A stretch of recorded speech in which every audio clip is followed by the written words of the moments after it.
Hello everybody, welcome to another monthly quilt block design video. We're going to be working on a very complex design this time. Mom said that the last one was a little bit too easy on everybody, so we're going to continue and make this one a little bit more challenging. So let's get started. We're going to just switch over here, and here you will see the screen. The screen that has all of the current blocks for this year so far. As you can see, it's turning out to be a really nice quilt, and we're going to have some fun here and start on a new block. Over to the block work table, and we're going to create a new block, an easy draw block. And as we have with everything else, we're going to start with a new grid and go from corner to corner, dragging very gently and release. Easy to get exactly what you need done in this tool. So this design, like I said, is a little bit more complex, so it's going to require a little bit more work, and you're gonna have to make sure you follow along with Mom. She's got some very clear ideas on how she wants to build this, but we're going to start off with just doing some straight lines. We're going to start at the 2-inch mark, and we're going to drag straight through to the 2-inch mark down in the middle of the center, or sorry, the 6-inch mark on the middle of the center.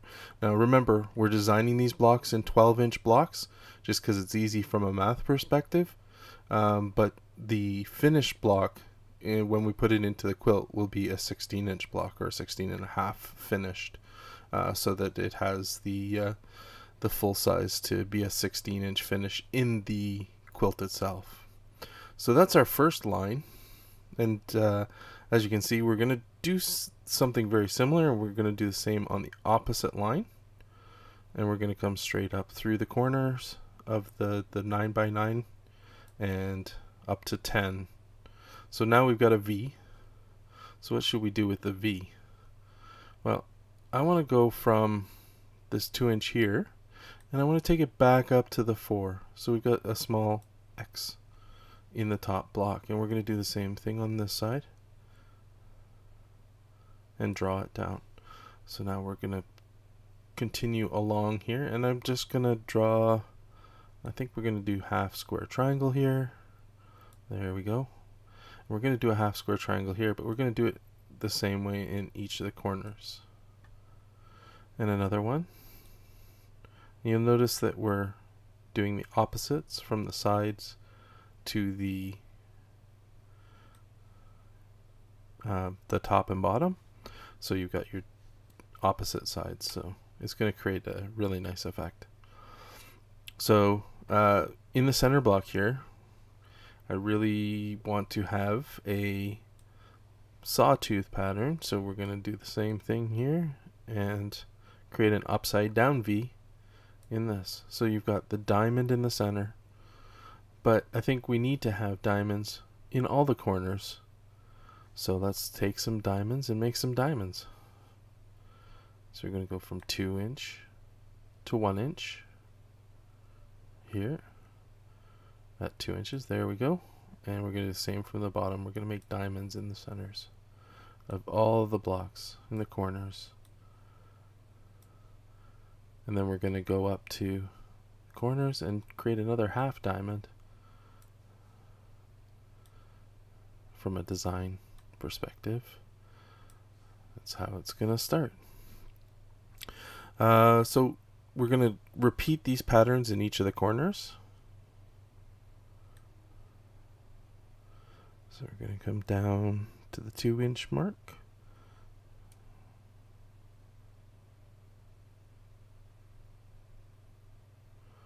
And 2-inch. That doesn't look right. It's because it's not. So we're going to go down to the 2-inch at the very bottom, not the top, and create our triangles up to the top. And then we're going to do the inverse, and that will create the whole pattern. It's really quite simple. It's just drawing lines. It's just lines.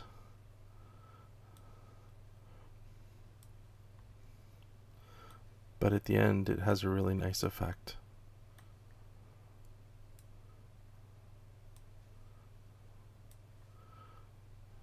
Okay, and that's the completed outline of the drawing. But the key for us is going to be the coloring, so making sure that the colors all are in the right places. So let's take a look at what that's going to look like. We're going to go over to our color palette and choose our standard colors.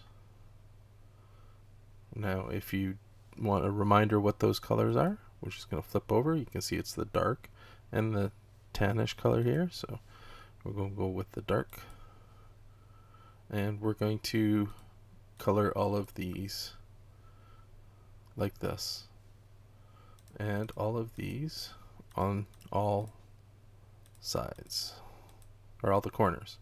Now we're going to do the opposite in the center, and that gives us a tan diamond in the center, whereas it would be the red colors on the outside. We're going to extend the color, I think, up in here to create a path for the red, and we'll do the same on the bottom. The next step will be to put red in here and the red in here, and there we go. So the rest of that is going to be filled out with the tan color. Now let's see if we can find it. I think it was one of these. Looks about right. So let's put that in all of the white space.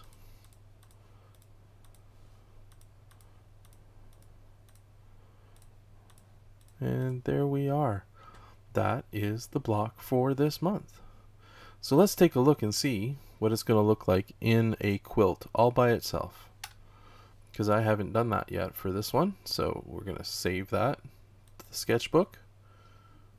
Then we'll go over to the quilt work table, and we're going to go to new quilt because I don't want to edit this quilt. And we'll do it horizontal, and let's do 8 blocks or 6 blocks each row, both horizontal and vertical. Apparently we've got some video things happening.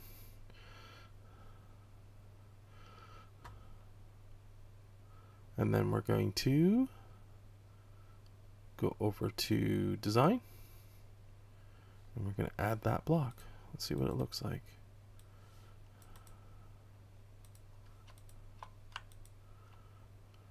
And that's what that would look like as a whole cloth, so as a full quilt by itself, which is kind of neat, but not quite what we're doing.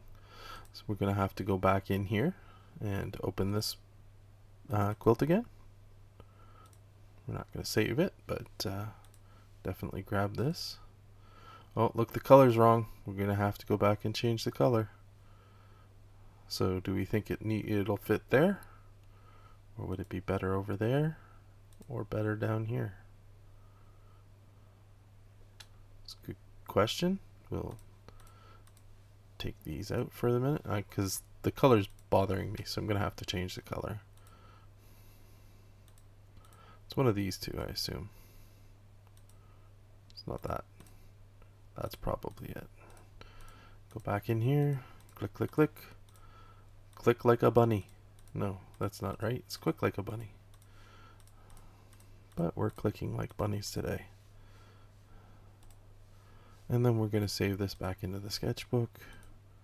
Back over the quilt work table. Set the block. And we're going to go in here and grab the split colorings. So you notice there's 2 colorings here now, and we'll paste it in. That's much better looking. And I think that is the best place for that block right now. Who knows, we might look better somewhere else after we get the next set of blocks done, but I think we'll leave it there for now.